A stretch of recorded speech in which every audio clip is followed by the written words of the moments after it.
Fala, pessoal. Queria ver com vocês aqui rapidinho uma postagem muito importante do Trump. Eu não vi essa repercussão toda na mídia, na imprensa, nas redes sociais, e é importantíssimo a gente esclarecer aqui, porque vem mais tempestade, tá? Muito provavelmente vai vir mais tempestade, mais problemas que vão sendo criados por conta desse conluio entre o Lula, o Moraes, o STF, a perseguição, e tudo isso porque querem barrar de aprovar a anistia. Só que o preço está ficando muito alto. A gente vai começar aqui dando uma analisada nesse texto. É um tweet que foi feito pelo presidente Trump. Ele aqui foi traduzido com a ajuda do Google. Deixa eu ver se eu boto ele aqui. Tá bom assim. Como presidente dos Estados Unidos, isso está na Truth Social, tá? Do Trump. Como presidente dos Estados Unidos, enfrentarei os países que atacam nossas incríveis empresas de tecnologia americanas. Primeira pergunta que eu faço para você que está me assistindo aqui. Você acha que o Brasil está tendo um comportamento de afrontar as empresas de tecnologia? Você lembra do Twitter Files Brasil? Você lembra mesmo da Vaza Toga 1 e 2? As ordens secretas do Moraes para bloquear pessoas no Twitter e em outras plataformas durante a eleição de 2022, o relatório do congressista Jim Jordan, presidente da CCJ dos Estados Unidos, de quase 500 páginas, mostrando essas ordens secretas e os e-mails trocados entre o Twitter e o TSE e o STF à época da eleição de 2022. Vamos continuar aqui. Impostos digitais, legislação de serviços digitais e regulamentação de mercados digitais são todos projetados para prejudicar ou discriminar a tecnologia americana. Aí aqui, meus caros, a gente vai... Eu perguntei lá no ChatGPT o que tem com relação a esse tema entre o executivo e o legislativo brasileiro. Aí tem lá, em 12 de agosto de 2025, Lula anunciou que o governo elaborou um projeto de lei para regulamentar as redes sociais e as big techs. Tá? No ponto seguinte, você tem lá, no segmento foi confirmado que veio do Congresso correria após ouvir diversas empresas do setor. Ponto número 2, projetos de lei em preparação, agosto de 2025. Outro projeto de lei para regulação de internet. Isso daqui, vale lembrar, no momento em que vem depois da excelentíssima, ultra inteligente Janja pedir suporte da China para censurar os conservadores no TikTok. Vocês sabem disso, né? Que não é só também no governo Lula. Existe ministro do STF que fala que é notório que todos admiram o governo chinês. É inacreditável. Mas isso tudo está tendo consequência. Vamos retornar aqui para a carta do Trump. Então, ponto número 1, falamos aqui dos ataques. Né? Todo mundo sabe que isso daí ocorre. Né? As empresas de tecnologia no Brasil são estupradas, em bom português. Já teve X sendo expulso, já teve Telegram sendo expulso, congelamento até da Starlink durante a discussão com o X. Você já teve o WhatsApp que já foi desligado durante algumas horas ou dias. Enfim, é um samba do crioulo doido onde ninguém respeita o marco civil da internet.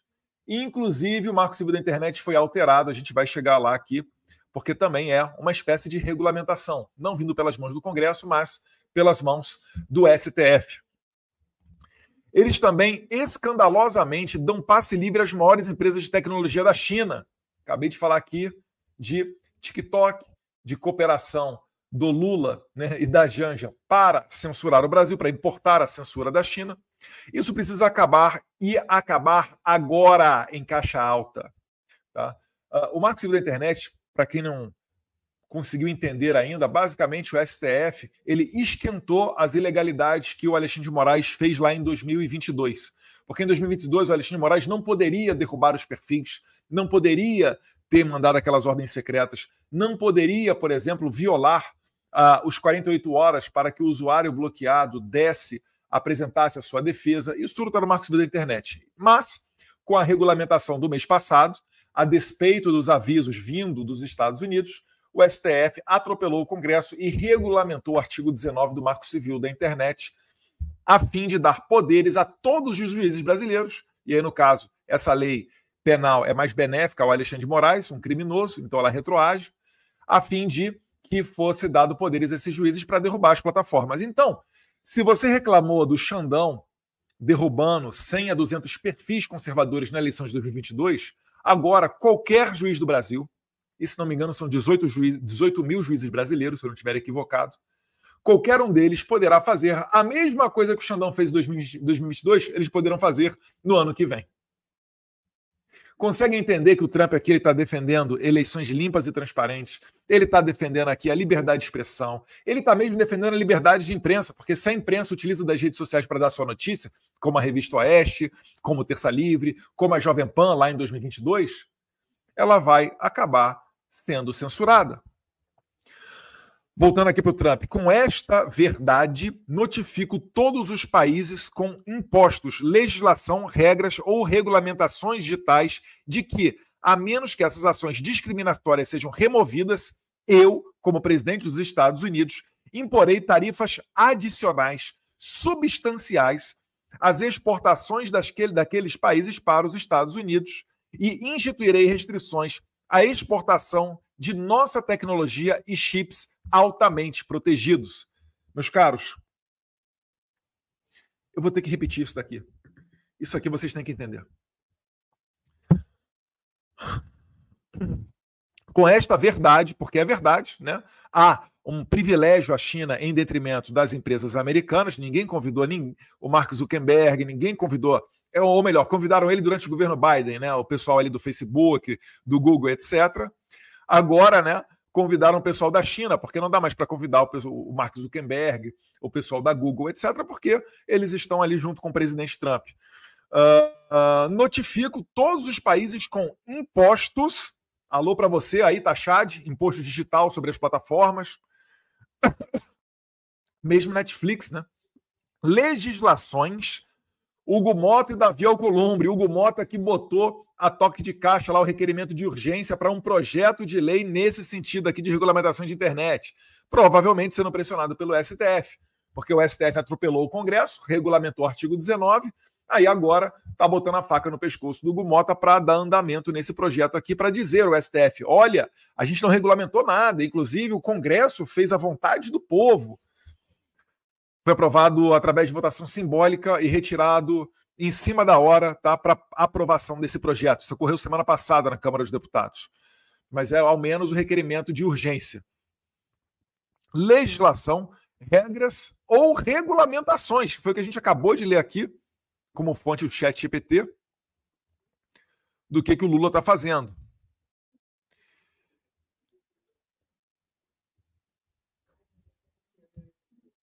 Regulamentações de que, ao menos que essas ações discriminatórias sejam removidas, eu, como presidente dos Estados Unidos, imporei tarifas adicionais substanciais às exportações daquele país para os Estados Unidos. Aí é o que eu digo. Não vai adiantar contratar o escritório do Ballard. Não vai adiantar contratar qualquer advogado que seja nos Estados Unidos. O Navarro, que faz parte do governo Trump, deu risada sobre essa iniciativa da CNI de contratar advogados de peso, vai gastar milhões, não vai adiantar em nada, para tentar retirar a tarifa. O Lula, no mesmo sentido, contratando gente nos Estados Unidos, utilizando dinheiro do bolso do brasileiro, para tentar ver questões que não é só sobre tarifa, né? É principalmente sobre a sanção do Alexandre de Moraes. É inacreditável. Colocou a AGU, tentou botar o Itamaraty na minha bota aqui, enfim. Tá um barata voa nesse negócio todo. E eu sei que tem muita grana indo para o bolso de alguém e não é para o seu bolso aí que está me assistindo, cidadão brasileiro. Imporei tarifas adicionais substanciais às exportações daquele país para os Estados Unidos e instituirei restrições à exportação de tecnologia e chips altamente protegidos. Meus caros, isso daqui vem num momento em que os Estados Unidos está simplesmente comprando 10% da Intel. Intel é uma empresa de tecnologia norte-americana, andou muito mal das pernas, mas o governo Trump entendeu que é estratégica, colocou ali, se for somado ali com as isenções e etc., um pouco mais de 11 bilhões de dólares na Intel. E a Intel produz o quê? Produz chips, semicondutores. Vocês lembram durante a pandemia o problema que não foi? Porque os semicondutores principalmente vem de Taiwan, vem alguma coisa da Singapura também, mas principalmente Taiwan. E durante a pandemia, com os problemas de logística, os chips tinham dificuldades até para alimentar. Estava ocorrendo uma falta de abastecimento de chips para a empresa automobilística norte-americana, porque, acredite, no seu carro também vai chip. E, inclusive, isso foi matéria do Mike Pence semana passada, falando que o governo Biden garantiu acesso prioritário a esses chips, né, para as urnas eletrônicas brasileiras. Olha só, né? Que conduta de bom coração do pessoal lá do Biden. Garantiu chips preferenciais para o envio ao Brasil para abastecer as urnas eletrônicas brasileiras. Olha, caramba! Os caras são realmente preocupados com a nossa democracia. Pois bem, e aí eu fiz uma rápida pesquisa aqui no ChatGPT e comecei a perguntar aqui aonde é que vai chip. Em quais produtos a gente utiliza chip? Eu perguntei lá para o ChatGPT, né? Quais produtos hoje tem dentre seus componentes semicondutores? Digo, carros, eletrodomésticos, materiais industriais, maquinários agrícolas, quais? Aí manda aqui, excelente pergunta. Semicondutores hoje são praticamente a espinha dorsal da economia moderna e estão presentes em muito mais do que a maioria das pessoas imagina. Vou detalhar por setor. Automotivo. Carro de passeio, caminhão. Você tem carro, você tem caminhão, tá? Leva chip. Se não tiver chip, você não tem como produzi-los. O airbag do seu carro também vai chip. Freio ABS, controle de estabilidade, sensor de proximidade, câmeras, sistema de entretenimento, carros elétricos e híbridos. Opa, você tem um BYD aí no Brasil? O teu carro também leva chip. Baterias, etc. Mas não para por aí não. Carregadores. Você tem bateria em casa aí de celular, você tem carregador de celular, carregador, isso tudo leva chip, tá? Você imagina a confusão que não vai ter se o Trump embargar que esses produtos venham ao Brasil. Tudo isso, vale lembrar, porque estão ensaboando aí com relação à anistia. Se aprovar a anistia, esse cenário aqui muda da água para o vinho. Eu posso garantir para vocês. Eletrodomésticos, eletrônicos, leva chip? O que leva? Teu celular? Leva chip. Você tem computador? Tem chip. Tablet, geladeira, máquina de lavar, micro-ondas, forno, aparelho de ar-condicionado. Você já imaginou?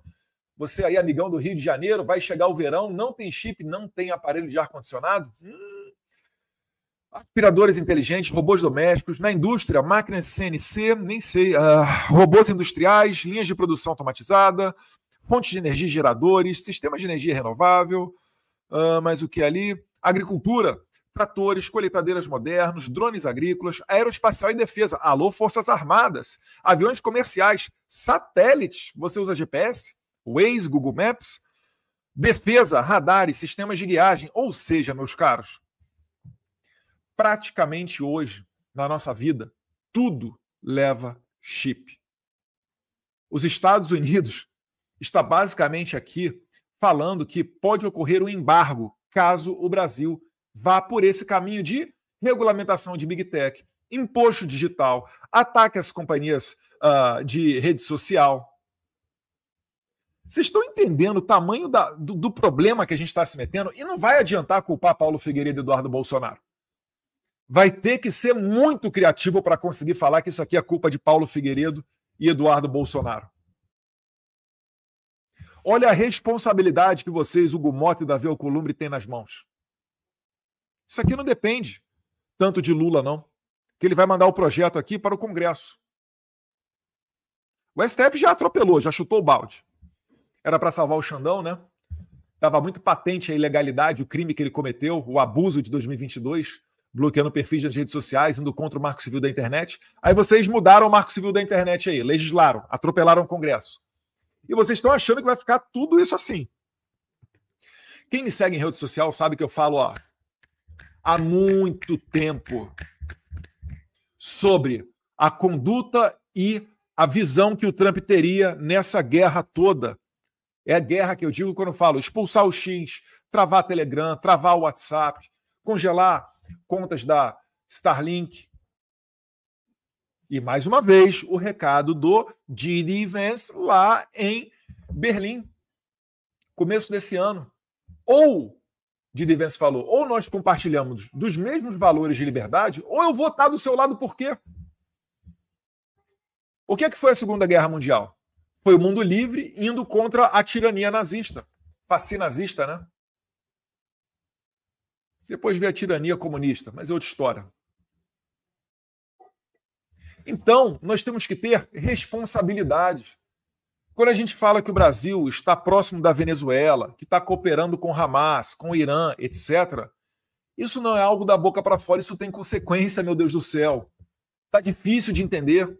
Então você aí do setor automotivo, você da CNI, você do agro, do setor de pesca, de aço, de madeira, da Embraer Defesa, não gaste o seu tempo contratando lobista, por melhor que ele seja, e esse trabalho é um trabalho regular aqui nos Estados Unidos, para tentar fazer convencimento junto à administração Trump. Isso não ocorrerá, porque o próprio presidente, que manda nos caras, nos seus subordinados, que isso daí é o melhor que vocês vão ter acesso, o próprio presidente está falando que ele vai colocar tarifas, que ele vai colocar embargos. E ele comprou 10% da Intel agora. Eu tenho dito para as pessoas mais próximas, a gente tem que acompanhar de perto a pegada econômica do governo Trump. A gente tem que ver de perto o que o J.D. Vance tem falado sobre pós-liberalismo. Porque a questão aqui é a definição do que é estratégico. Porque a gente não pode ser também anarcocapitalista e falar que vai privatizar tudo. Existe um Estado mínimo, existe um porquê das coisas existirem. É claro que a Hemobras tem que ser privatizada. Mas há um debate a ser feito. Porque senão, se você for vender tudo, e aí? E se a China comprar tudo? Você vai comer na mão da estatal chinesa, do governo chinês? Ou se o George Soros, que tem uma visão onde o mundo tem que ser sem fronteiras, onde as pessoas têm que aprender ideologia de gênero na escola, onde você tem que ter show de travesti para as suas crianças, onde todo filme tem que ter uma conduta diferente daquela da família tradicional. O sistema democrático existe por um motivo. As pessoas se agrupam e vivem em sociedade em harmonia por um motivo. Elas prezam por aquela cultura, por aquela linguagem, compartilham os mesmos valores, ficam felizes com as mesmas causas. Isso faz elas interagirem, terem empatia entre si e formam um Estado nacional com povo, território e soberania. Não é soberania para censurar quem é de direita, é soberania para defender o interesse da maioria da democracia. A democracia existe para garantir uma limitação do poder do Estado, para que ele não pote o policial federal dentro da sua casa. Existe uma esfera de inviolabilidade, para que ele não mande, sem qualquer motivo, senhorinhas para a cadeia sendo tratadas como terroristas. Para isso que existe a lei para ser seguida. A partir do momento que a democracia não garante mais um limite ao poder estatal e ela não garante mais as liberdades, já não pode se falar mais em democracia, você está numa ditadura. E não foi por acaso, eu acabei de descrever cenas do Brasil recente. Só que isso vai piorar, meu Deus do céu. Eduardo, mas nosso principal parceiro comercial é a China. O segundo maior parceiro comercial é os Estados Unidos. E os americanos têm mais de 250 bilhões de investimentos no Brasil. É o número 1. Se você somar o número 2, 3, 4 e 5, que é China, França, não sei se Holanda está ali no meio, etc. Se você somar todos os outros investidores, não dá os Estados Unidos. Você imagina só o Brasil tomando tarifaço, tomando sanção Magnitsky nas suas mais altas autoridades. Aí vai aumentar a tarifa. Tenho dito, continuando nessa pegada, vamos ter saudades das tarifas de 50%, da tarifa moral de 50%. E agora colocando embargos em semicondutores, não haverá forças armadas, você não vai poder comprar sequer um ar-condicionado, a produção de carros vai ter que ser algo totalmente inferior, talvez analógico. Estou pensando no mais radical dos cenários. E a gente vai entrar num processo igual de Cuba. Porque a continuar dessa maneira, a gente vai se fechar para o mundo. E aí daqui a 10 anos, em 2035, só haverá carros modelo 2025. Que é o que ocorre em Cuba hoje. O carro mais moderno de Cuba é dos anos 50, talvez dos anos 60. Isso tudo por quê? Querem afrontar o dólar americano, querem bater de frente com Big Techs. Olha lá, ó. Amazon, Google, Apple, Microsoft, Visa, Master, Dell, Intel, entre outros, conselho com 81 gigantes da tecnologia enviam carta a Trump contra o STF e o governo Lula.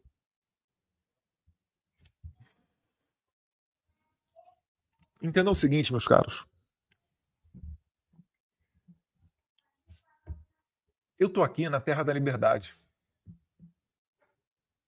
Eu dou meu jeito. Aqui, quem tem disposição, se lavar prato, consegue ter um local para viver dignamente.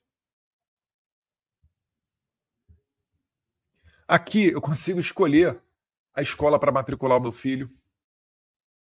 Aqui eu consigo ir na padaria sabendo que eu não vou tomar uma bala na cabeça por alguém que vai passar de repente ali e roubar meu celular. Aqui é a terra da liberdade, da dignidade, onde existe uma grande classe média. Outro dia eu estava fazendo um comparativo. Um amigo meu aqui vizinho, ele falou que ele viu uma oferta de HB20 no Brasil por 120 mil reais. Eu falei, como é que é? Um Hyundai HB20, 120 mil reais? Para começar, que aqui é o seguinte, você vai ter difícil de ver um carro desse porte, ao menos aqui onde eu moro no Texas. Porque normalmente o Toyota Corolla, ou por vezes até um sedã, que é um carro de executivo no Brasil, aqui é o carro do universitário. E eu vou explicar para vocês. Primeiro eu me certifiquei, eu entrei, tá? Num classificado de carros do Brasil. E um pelo outro, tinham vários HB20s ali, quase 100 mil, uns ultrapassavam 100 mil reais. Eu coloquei 100 mil reais. Aí eu comecei a fazer as contas. Uma pessoa que ganha salário mínimo no Brasil, para comprar esse carro de 100 mil reais, ela gastava pouco mais não, acho que eram 67 meses, alguma coisa assim. Se ela ficar sem comer, sem beber, sem comprar vestuário, sem pagar aluguel, nada. 67 meses. Aí eu peguei mais ou menos uma média do que seria um salário mínimo aqui nos Estados Unidos, tá? Porque aqui nem todos os estados têm salário mínimo. É igual a Suíça. Não tem salário mínimo. Mas eu peguei um pelo outro aqui, tracei um salário mínimo digno aqui, numa média dos estados norte-americanos, dá uma variada boa, e botei, se esse cara aqui nos Estados Unidos trabalhar esses mesmos 67 meses, quanto de dinheiro que ele levanta? Ele vai levantar mais de 150 mil dólares. Com 150 mil dólares, meus caros. Cara, não, eu vou fazer isso. Eu vou botar aqui. Eu vou botar aqui agora. Google. Google não, deixa eu botar aqui o ChatGPT. ChatGPT. ChatGPT, web. Vamos lá. Quais carros eu posso comprar nos Estados Unidos? Eu estou dando de lambuja, tá? Porque eu acho que a conta, se eu não estiver equivocado aqui de cabeça, deu uns 170 mil dólares, tá? Quais carros eu posso comprar nos Estados Unidos gastando USD 150 mil?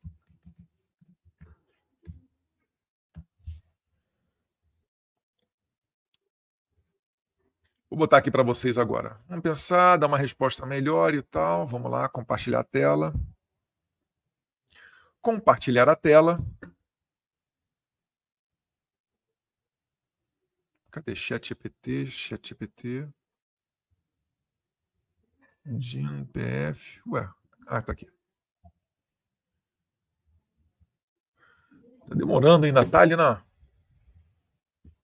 Ainda tá ali pensando no ChatGPT. Considerando sugestões de carro, não é possível que demore tanto. E eu já vou abrir uma outra aba aqui, porque vai dar carro, eu sei que vai dar carro que os brasileiros não conhecem, né? Que aqui tem muito mais marca que no Brasil. É liberdade de mercado, gente. Liberdade de mercado eu sei que é novidade para o brasileiro, mas o que ocorre aqui nos Estados Unidos? Às vezes no Brasil, enquanto vai pesquisando ali, no Brasil, a gente fica assustado quando vê um venezuelano ou cubano que entra numa vendinha ou no mercado e quase chora porque ele vê ali cachos e cachos de banana, biscoito, pacotes de feijão, variedades na marca de arroz. E aí a gente olha para aquela situação e dá risada, né? Pô, cara, que isso, cara? Pô, risada não, né? Mas você fica muito perplexo porque é algo rotineiro para nós, brasileiros. Para um venezuelano, para um cubano que passa fome, países que têm estatística de emagrecimento populacional. Sério, as pessoas se emocionam. Eu vi uma vez, acho que foi a Zoe Martinez, vereadora de São Paulo agora, né, ex-Jovem Pan, e ela compartilhando um desses vídeos. Só que aí você vem aqui para os Estados Unidos, o pessoal fica quase na mesma situação, né? O olho fica brilhando quando entra numa se viesse numa Walgreens, no Walmart, porque tem tanta variedade, tantos outros produtos. Você vai numa Target, no Walmart, tem uma parte ali que é só de suplemento, outra parte é só de panela, outra parte o cara vai e compra qualquer coisa de alimento para sua casa. Com carro é a mesma coisa. Você vai andando na rua, você para o carro no shopping. O que tem de picape, SUV, Audi, Mazda, BMW, Mercedes, totalmente acessível. Isso é carro de classe média aqui. E no Brasil é uma coisa de alto luxo. Querem ver só? Olha lá. ChatGPT concluiu aqui, ó, com 150 mil. Esportivo duas portas. Porsche 911 Carrera. Porsche 911 Carrera. Vamos ver. Você aí no Brasil. Deixa eu ver aqui. Google, imagens. Pô, dá imagem bonita. Aí, ó. Agora deixa eu compartilhar a tela aqui para vocês.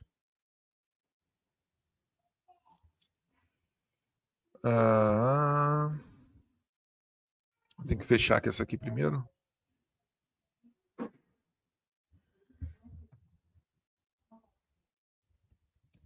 Compartilhar a tela.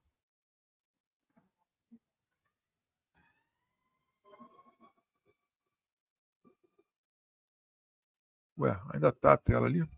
Parar a tela, pronto. Compartilhar tela. Aí ele vai me dar a opção aqui, ó. Bem, você no Brasil trabalhou 67 meses, comprou um HB20. Nos Estados Unidos, você vai comprar esse Porsche aqui. E aí? O que você acha que vale mais, o HB20 ou o Porsche? A diferença entre o HB20 e o Porsche é o que o governo mete a mão em você. É o chamado custo Brasil, porque você tem que pagar mais caro nos produtos que vão se perdendo durante a estrada, que é esburacada, ou no pedágio alto. Tá? Seção de luxo, Mercedes-Benz. Mercedes-Benz S-Class, S500, S580. Valor dela em torno de 120, 130 mil dólares. Então dá para você comprar a sua Mercedes e ainda sobra dinheiro para você pagar o seguro, tá? Que aqui é obrigatório. Então tá. Você poderia andar com o HB20 nos Estados Unidos, quer dizer, no Brasil, ou estar com essa Mercedes aqui nos Estados Unidos. Vira e mexe para mim, o Instagram fica me sugerindo gente que tem trabalho. E essa daí já nem tem, já que já foi vendida. Gente que tem trabalho. Essa aí tá vendida, tá? Tem que ter outra, tem que correr atrás de outra. Mas enfim, gente que tem trabalho, às vezes, comum. O cara se tornou especialista em fazer calçada. Você vai ver a garagem do cara, tem 4 carros desses.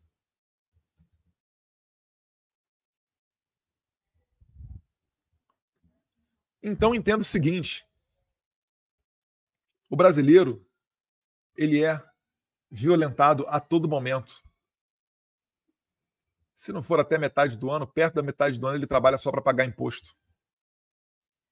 Só que essa situação vai piorar se não entender que o problema da censura é um problema de todos. Ou nós compartilhamos os mesmos valores com os americanos, terra da liberdade, ou a gente vai se fechar, vai tomar embargo, vai aumentar a tarifa e não vai adiantar você contratar.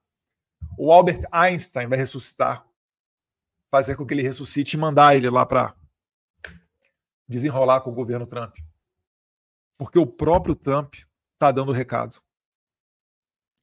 Deus queira, tá? Deus queira.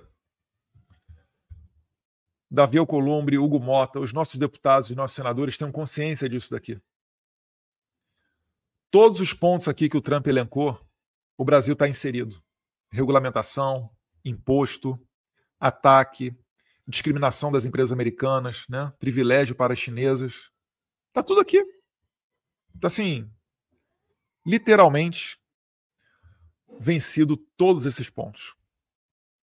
Se o Brasil não começar a se preocupar com a pauta das liberdades, e aí não é uma ameaça minha, eu estou lendo, está aqui na minha frente, gente, por favor. Eu sei que a imprensa vai falar, Eduardo Bolsonaro ataca Davi Alcolumbre e Hugo Mota, mas eu estou fazendo um alerta a eles porque eles comandam a pauta das casas, do Senado e da Câmara, respectivamente. Se continuarem colocando adiante isso daqui, ao invés dos senhores aceitarem meu convite para ir à Casa Branca e serem como salvadores da pátria numa redução de tarifa, vocês serão responsáveis por colocar o país no buraco. E esse buraco não vai ser simples de sair. Esse buraco pode ser o início de algo muito pior. Se a gente virar uma Venezuela ou se a gente virar uma Cuba.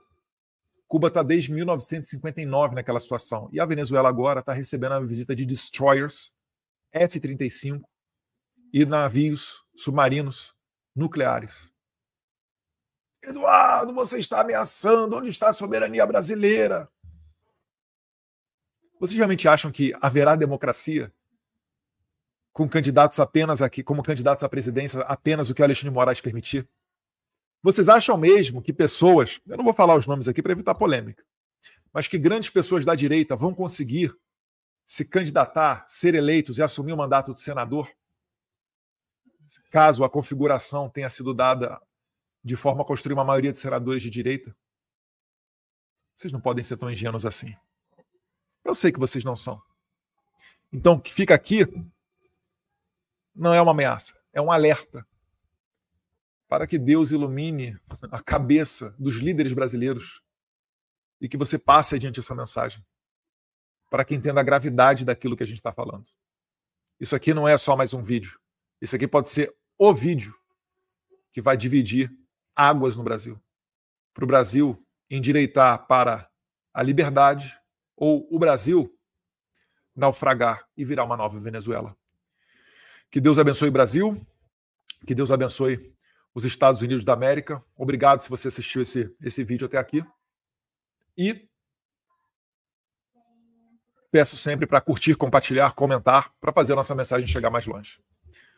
Um abraço, fique com Deus.